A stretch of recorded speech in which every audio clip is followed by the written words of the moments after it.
I've put a little speech bubble here because I hope to have a little bit of interaction using Slido. That's always a bit of a tightrope walk. So if everything goes horribly wrong, I apologize in advance. And I'll finish by speaking a little bit about sustainability and diversity in machine translation. So in translation studies, there's been little enough written about ethics. Over the last number of years, we've had the likes of Maria Timoshko talk about asymmetries of power. Christina Abdallah has been very influential. Christina used to work for Nokia and then moved into translation studies in Finland. Joanna Drugan wrote about social responsibility, responsibility to clients. Andrew Chesterman, again in Finland, and Anthony Pym wrote about relationships and trust. Michael Cronin, who's now in Trinity College, was a colleague of ours in DCU on distributed production networks, and more recently, a PhD student that I co-supervise, Gökhan Ferhat, is talking about platforms, and increasingly translation takes place mediated by internet platforms. But this might be a little bit basic, and I apologize if so, but just so that we're on the same page about ethics, that it's based on the notion of the good life. So as reported by Plato, when Socrates was put to death, he said, the many are able to put us to death, but the important thing is not life, but the good life. But ethics tries to identify what is the good life, not just a life that's acceptable, but one that's excellent and admirable. And to try and figure that out, there's the areas of theoretical ethics that ask, what is the best theory of the good life? So maybe there might be a utilitarian approach where it's based on weighing up the consequences of actions, or a deontological approach which is based on rules. Or Aristotle noted that ethics are inexact and uncertain, and therefore he created a set of virtues, and to behave ethically is to fulfill these virtues, and that will lead to excellence and human flourishing. And then we have areas of applied ethics that ask, how should we act in this or that situation based upon these theories of ethics? So here we might have the likes of data ethics or business ethics, machine ethics, computer and information ethics. And increasingly, the discussions of ethics are starting to incorporate social and political perspectives, where people look at how ethics interact with power interests. Various thinkers or movements, maybe inspired by Foucault and others, might try to incorporate ethics in discussions of feminism or anti-racism or decolonialism. And for this reason, ethics has become more popular within technology of late. But in business ethics, things have moved on in recent years in businesses in general and in corporations. So whereas in 1970, Milton Friedman's credo that the social responsibility of a business is to increase its profits, that has been sort of replaced by the notion of corporate social responsibility. So 30 years ago, Carroll created this pyramid of corporate social responsibility, where he suggested that economic responsibilities are most important, and then there are other subordinate motivations. So we have economic responsibilities to maximize shareholder earnings, to be profitable, competitive, efficient, successful, and then subordinate to that, legal responsibilities, not just to obey the law, but to perform and act in line with the expectations of the law, to comply with the regulation of goods, at least meet minimum legal requirements. Then subordinate to that are ethical responsibilities, to act consistently with societal mores, with ethical norms, and to recognize how these change over time to avoid harm. And then at the lowest level, philanthropic responsibilities, to be a good corporate citizen, contribute resources to help with the charitable expectations of society, to arts, to education, to community projects. But as time has moved on, Elkington in 1994 put forward the idea of the triple bottom line of both people, planet, and profit.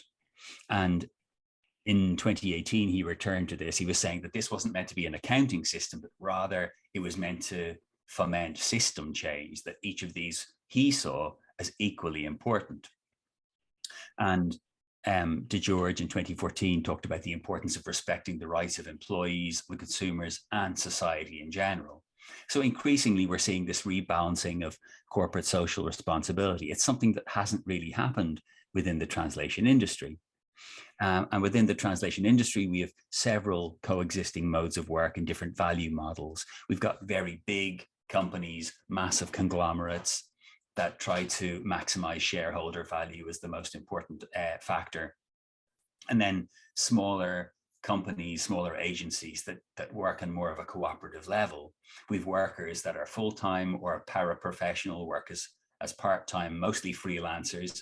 So in that way, translation has really moved ahead of many other industries. So in 2014, roughly 59% on average of workers in the European Union worked on a full-time basis, but that's been dropping for a number of years. Ireland is right on that average, but in translation, translators, over 70% of them, based on successive surveys, appear to work on a freelance basis, either full-time or part-time. There are, of course, in-house company institutional translators, but even a big institution like the Directorate General for Translation, where I'll go with a group of students on Monday, which is one of the world's largest employers of translators, is moving towards an outsourcing model to the less stable translation marketplace. Another change in translation is that an employer might compromise on quality while still producing a fit for purpose translation. And this idea of fitness for purpose is relatively new, has been written about by the likes of Lynn Bowker and others, whereby a translation doesn't have to be perfect. And maybe there's a place for less than perfect translation, especially if there's not a great deal of risk in the text, or if there won't be a high number of users. But it does push this added cost of deciphering a text. This cost is moved to the end user if the text is less than comprehensible or less than perfectly comprehensible. There are also issues of ownership and copyright, and I'll return to those in the next few minutes. The idea of the purpose of a company in business ethics is changing, and there's been realization that it can be beneficial to take a common good approach. It's something that Dominic Millay has talked about in Business Ethics Action. So a translation company that sets its mission in line with the stakeholder or the common good approach doesn't, of course, ignore the interest of shareholders, but it's going beyond the mere generation of profit that might help viewing with the company as a set of working together for a common purpose rather than just a set of contracts that are respected. And Millay suggests that businesses can achieve excellence when, through its activity, it contributes to the good of society. And there are lots of industries and companies that are increasingly realizing that there's a real benefit that can be gained, a competitive edge that can be gained by being seen to be ethical and to work in this common good approach. It's common in lots of different industries these days. Any company operating in the translation industry, in and of itself, it enhances society by allowing people to understand each other, to extend the use of goods and services whereby to places where they wouldn't otherwise be available. So Millay talks about taking ethics as a guide for human excellence, and business ethics can be a guide for human excellence in business organizations. And stakeholder theory, I've mentioned, it was put forward initially by Ed Freeman in 1984, and then further subdivided between normative and derivative stakeholders by Phillips in 2003. But essentially, stakeholder theory considers any group or individual who can affect or is affected by an achievement of the organization's objectives. So it would include shareholders, but also employees, customers, suppliers, financiers. We have a list here from myself and Marta's chapter. And Chesterman is asked, why should translators be loyal to their profession? And he says that the importance of the overriding value of trust is very important. And trust and the interreliance of stakeholders is something that stakeholder theory has tried to put forward. So the context, moving back towards the point, I suppose, is that we've got a massively growing amount of digital data, a lot of which has to be translated. And more of this is real-time data. So data that has to be translated quite quickly. So if we look at something like the half-life of the average tweet, the average half-life is something in the region of 2 hours. And there's no point in having a human translate that. There wouldn't be much purpose, there wouldn't be much value in it. But also most of the readers read it within this first short period of time. Or if we look at a TripAdvisor review that's quickly replaced by another, or there might be reasons for almost real-time translation, such as circumventing piracy. So there are workflows by which premium Korean dramas are translated from Korean into English in a 2 to 4 hour turnaround time, whereby the portions of the program are broken down, decomposed into sections, sent to people who are waiting at their computers. They will subtitle their section, translate and subtitle into English. This is gathered together by a project manager, all within the space of 2 hours. And from that English template, all the other language versions are created. It's all done really, really quickly.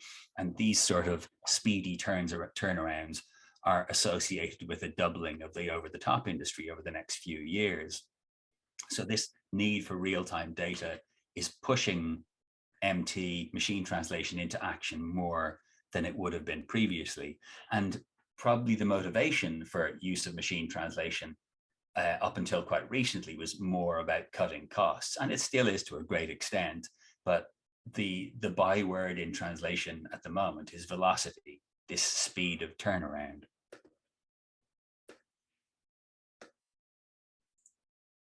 So we've got more and more talk about ethics and technology. There's a growing consensus about the importance of ethics and technology.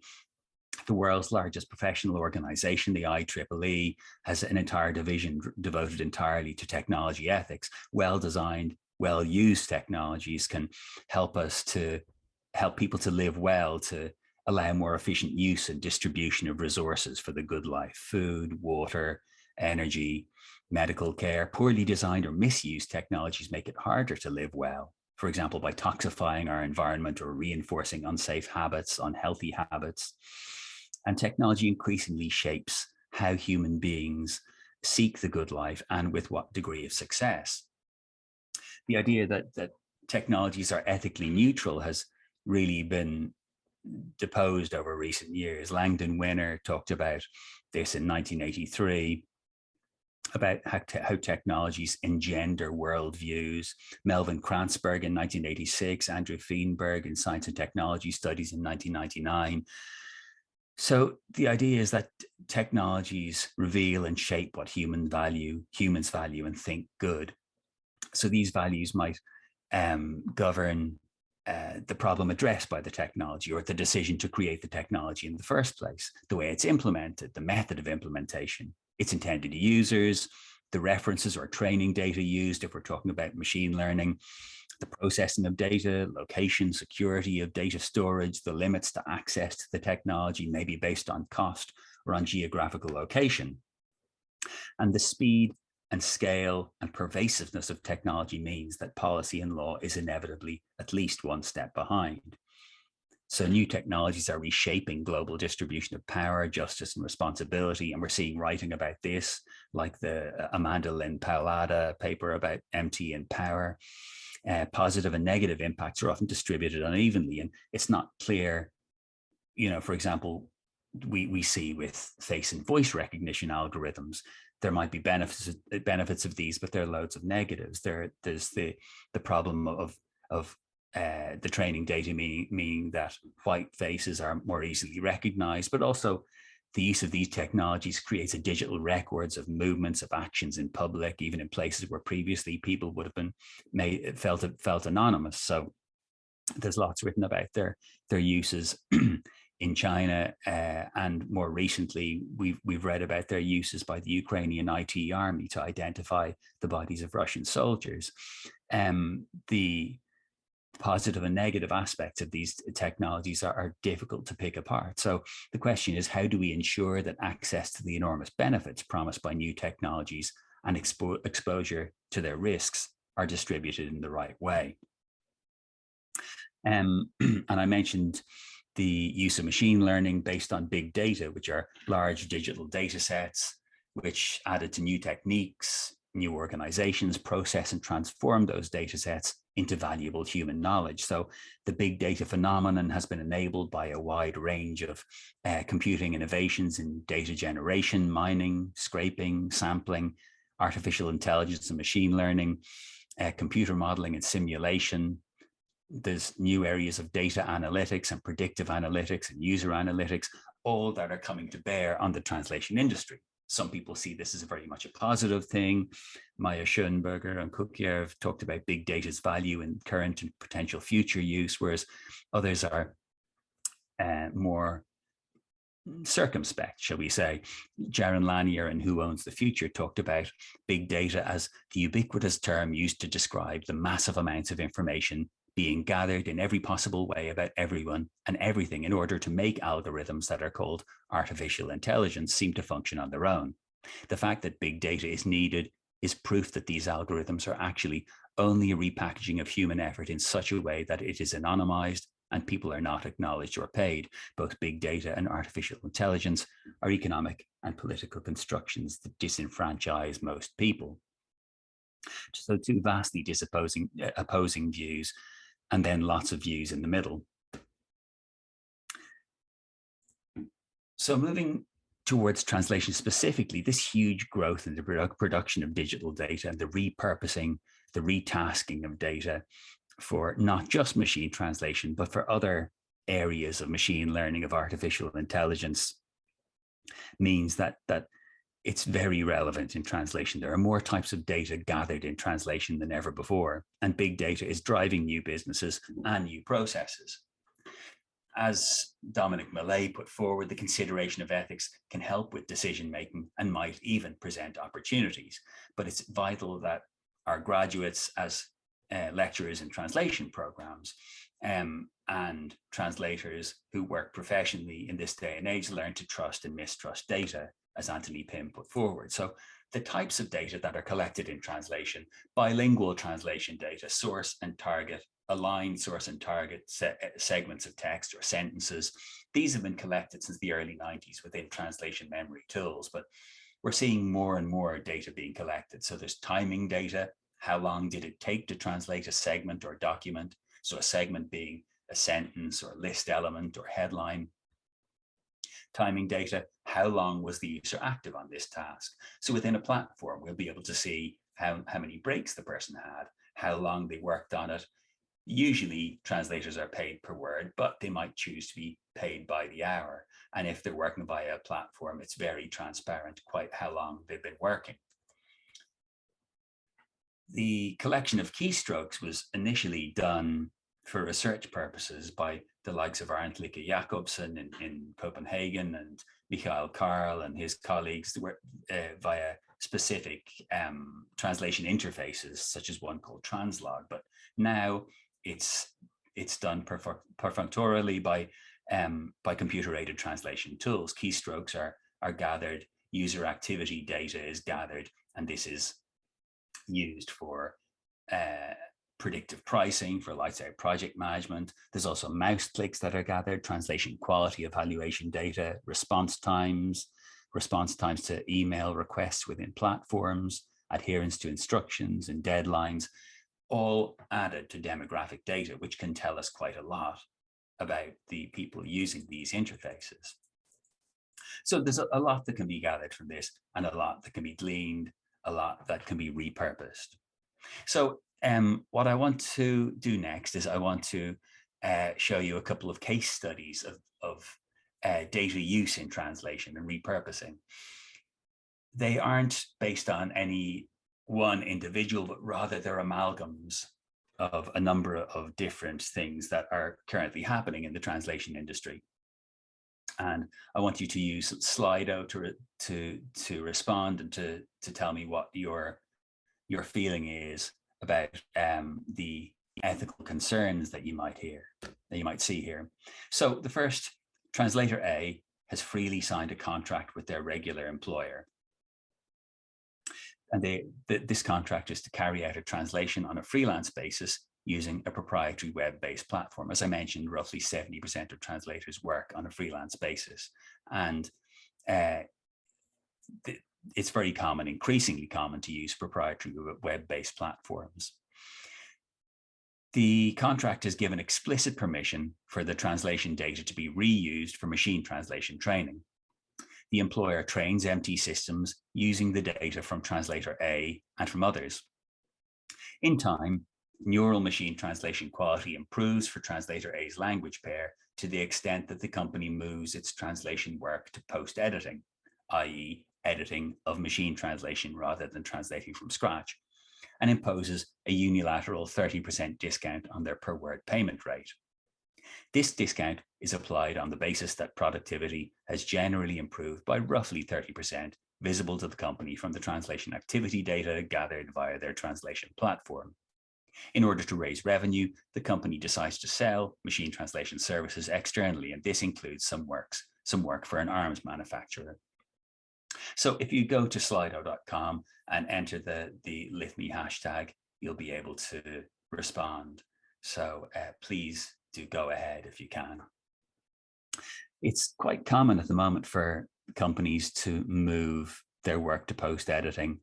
We're being told year on year in different surveys that this is the year that companies see that they'll massively grow the amount of post-editing that they do rather than translation from scratch. Although retrospective surveys don't seem to show that. So year on year, the retrospective surveys show that post-editing is worth roughly 4% of the total value of the translation industry. And that hasn't really changed, even though the translation industry has grown a little over time. I hope the Slido thing is working for you. I might give it a try here myself. The 30% discount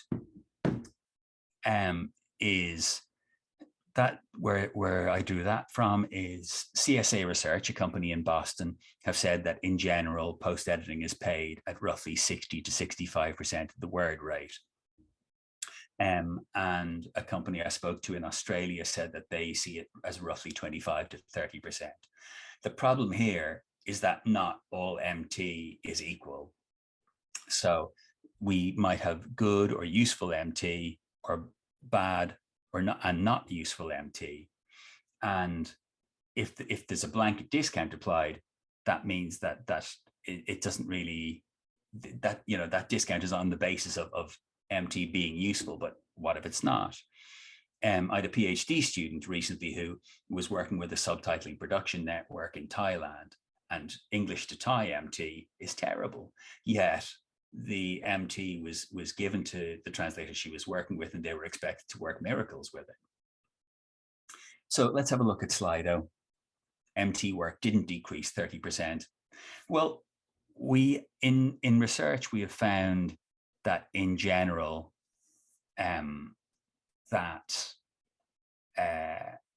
post-editing is almost always faster than translating from scratch. Sometimes it doesn't feel like it's faster because there is the extra cognitive effort of working with an extra input, but it does generally speed things up, but maybe not by 30%. Forced to participate, well, they did freely sign their contract, but if that's the only sort of work that's being offered, and we're seeing a lot of polarization within the translation industry and other industries, where there are big companies that really focus on maximizing revenue, and then smaller companies that I mentioned work on more of a participatory or collaborative basis. And I mentioned Gökhan Firat's PhD work, and he's looking at collaborative models in the translation industry that can work a bit more fairly for translators. Training MT for free? Absolutely.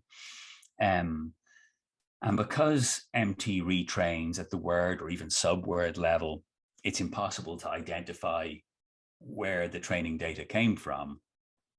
Plus, all of the metadata is usually stripped before MT training. And I'll come to the problems with copyright. Copyright is seen by the Berne Convention translation is seen as a derivative work subject to the rights of the original author. But there are some rights that accrue as a translator, and you should be able to give or withhold permission if a is being made of your translation. So the sort of pivot translations that we see in the translation industry should mean that there's royalties accruing, but that doesn't usually happen. It's not the precedent. Driving prices down, absolutely. Reuse in arms industry. There's no control of how your work is repurposed. Once data by its very nature is multiple, and once your work has been duplicated, multiplied, then it's impossible to try and protect. Improving empty purposes, arms, etc. Quality, prices lowered, yes, and quality is a real issue. Slowly losing more work is another issue. As Dorothy Kenny has mentioned, MT relies on humans for its legitimacy, but also for its data. And without humans, the data won't keep up or won't change over time. So thank you very much for those responses. One more case study before we move on. Translator B is opposed to MT as a matter of principle. B accepts work for a company that expects translators to submit their translation memory with translated target texts, which they'll repurpose for future human translation. Translator B is not aware that the work has been automatically assigned by an automated project management system, but there's no translation brief, no direct communication with the company.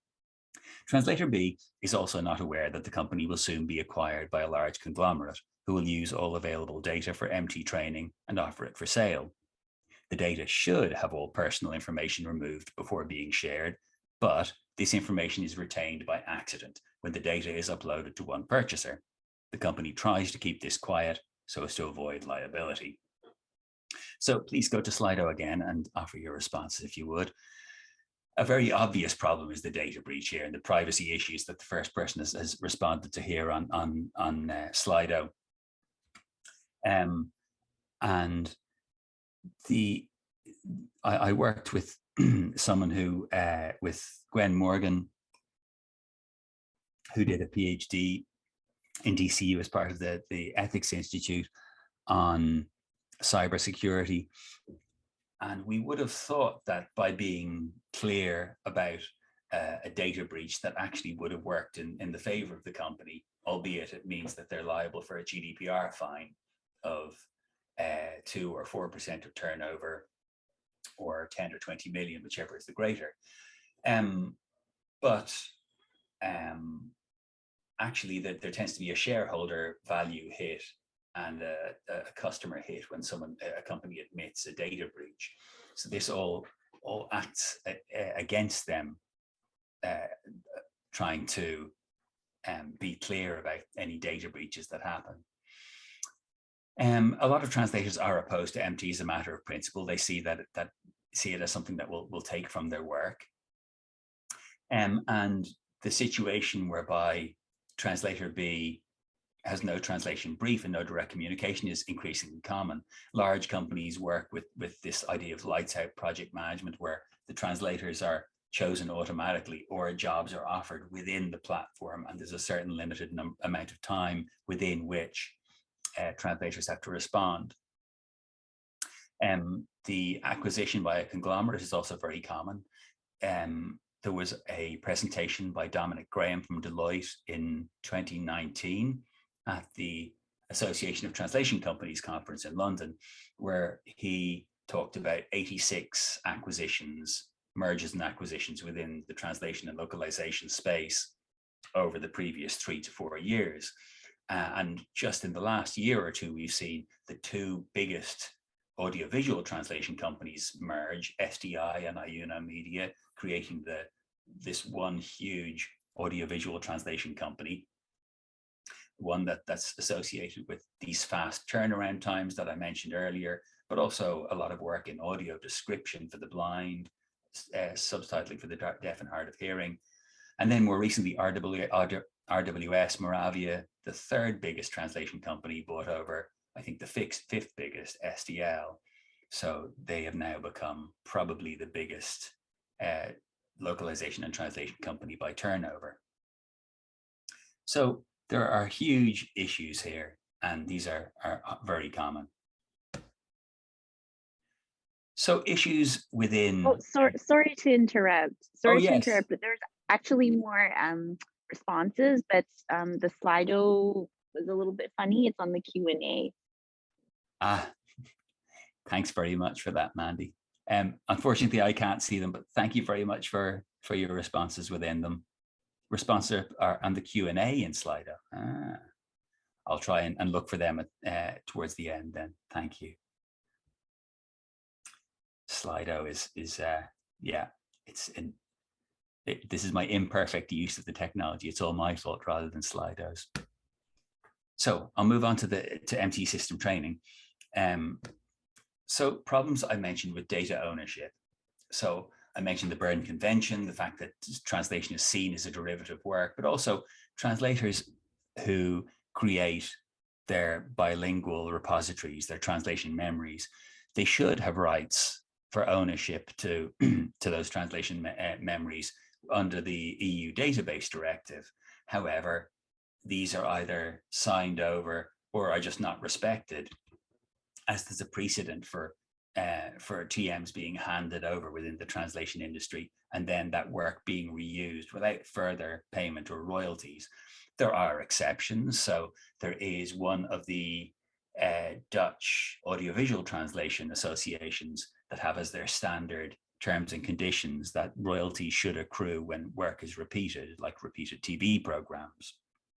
And there's been some pushback by Nordic translation associations on this in this area. But in general, data ownership is not really something that translators have very much power. And this is related to the sort of 70% freelance work rate, where translators are disempowered in general as freelance workers and are reliant on a certain amount of ethical behavior on the part of their employers. Permission to use data, sometimes this is explicit, more often not.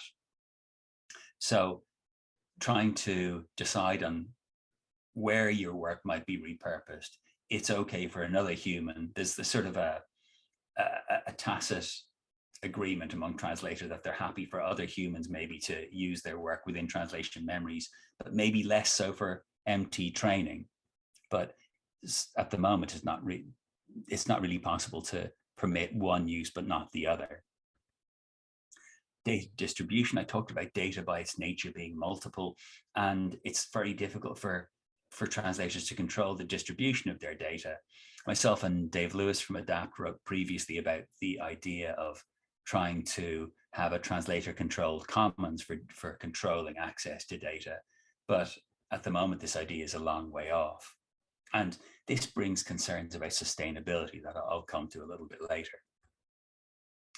Privacy and personal data is another concern. As of 2018, we have the GDPR to consider. As many of us working in universities, we're very familiar with changes as a result of the GDPR to data protection.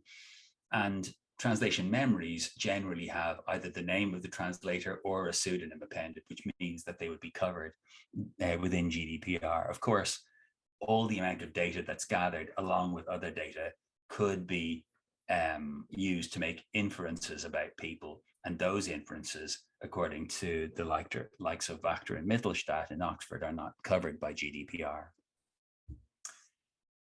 And there are loads of different stakeholders in professional workflows that could be considered. So including clients, agencies, shareholders, translators, end users who we don't hear that much about and who might have risk pushed to them, tool developers.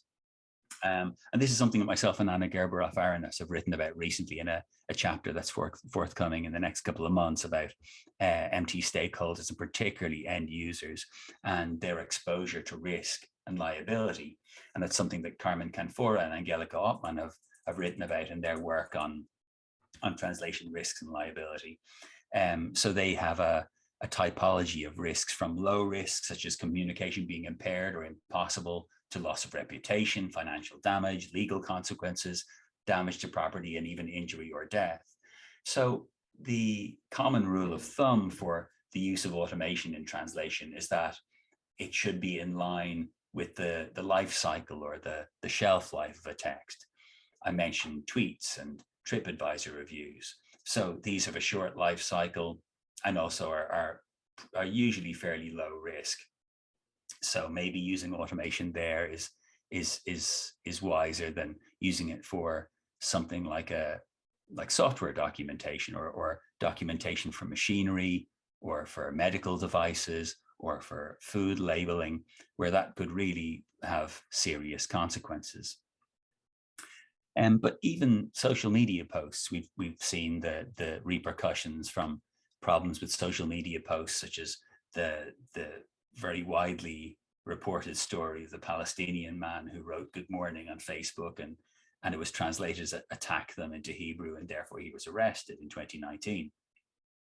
And there've been a few of these sort of stories cropping up over time. And of course, social media posts are indefinitely searchable, and the machine translations are dynamic. So it'll, each time you look at a tweet, it'll automatically, that's in a language other than one that you speak, that it might be automatically translated, but that automatic translation will change over time as the NMT engine is changed. Within the industry, this brings about concerns about sustainability. So for translators, is it sustainable to constantly be working in conditions that don't really consider job satisfaction, don't really consider motivation? If we look at the sort of factors that are important within job satisfaction, we have things such as mastery of a task, being able to work with good colleagues. If a translator is isolated, is only having communication via a machine with their employer, and if they don't feel that they're gaining mastery over their task, if they're working in a very limited way with sections of text that are broken down. I mentioned the decomposition of TV programs, and we see that as well, where a text might be machine translated and individual sentences that are deemed of too low quality are sent to translators to work within without being able to see the context. Can this be satisfying? If we look at motivation, Hertzberg's motivation hygiene theory, there are the extrinsic factors that, if they aren't satisfied, are demotivating, such as pay, holidays. But the intrinsic motivating factors are things such as self-efficacy, feeling that you're working towards something greater than yourself, that you're working towards a common goal, that what you're doing is of real value. And working with decomposed sections of text where your payment is constantly being lowered and the focus is on trying to turn over as fast as possible, it doesn't really satisfy these sort of needs. And we're starting to see the repercussions of that. So there's been anecdotal talk over years of people leaving the translation industry because the work is not motivating or satisfying or doesn't pay well enough. In a survey that I did of Irish language translators, some were doing really well, but one person said that the work was literally killing them down due to stress, low prices, repetitive strain injury.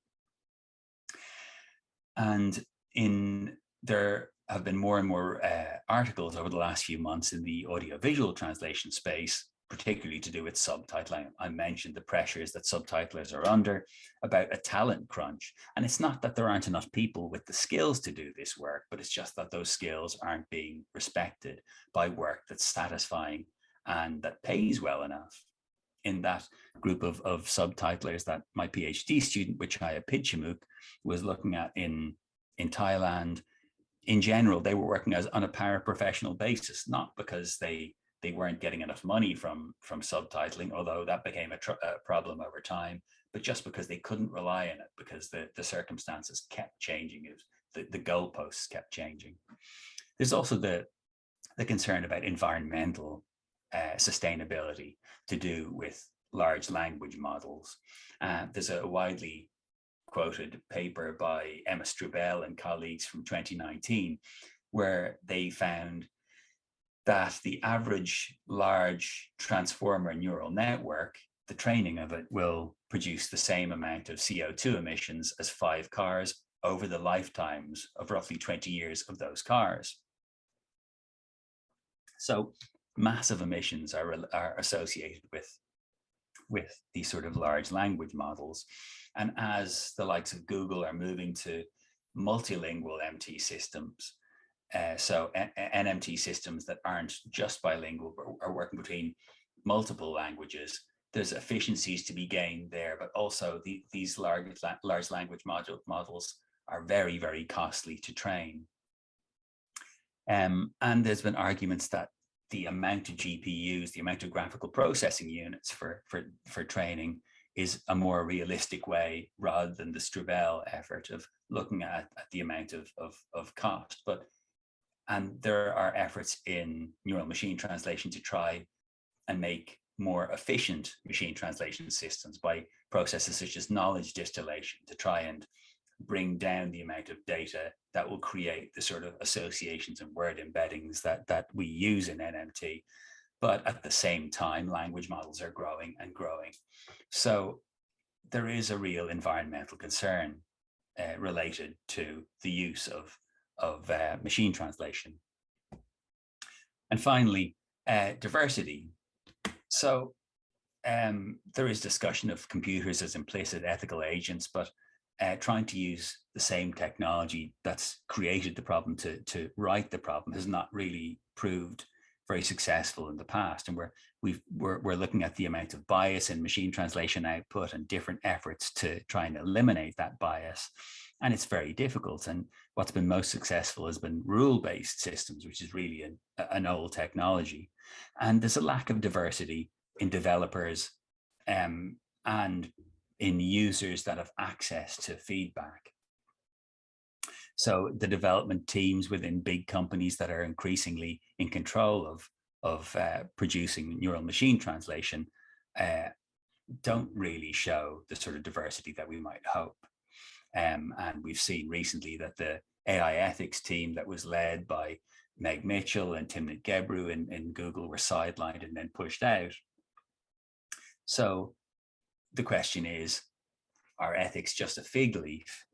And is this sort of diversity that will be reflected in MT output and will be reflected in trying to eradicate problems in MT output?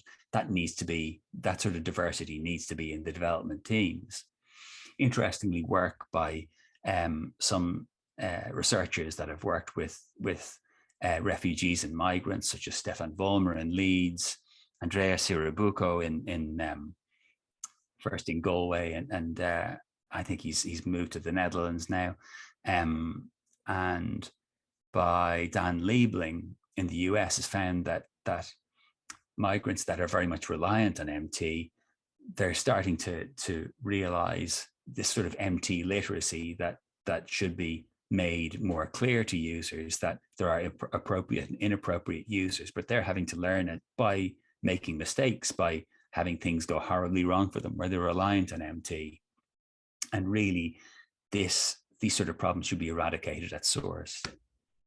So in closing, as MT quality improves, it facilitates more communication, and that should be a good thing. But there are ethical concerns that need to be considered by MT developers, by translation buyers, by translation agencies, translators, and consumers of translation.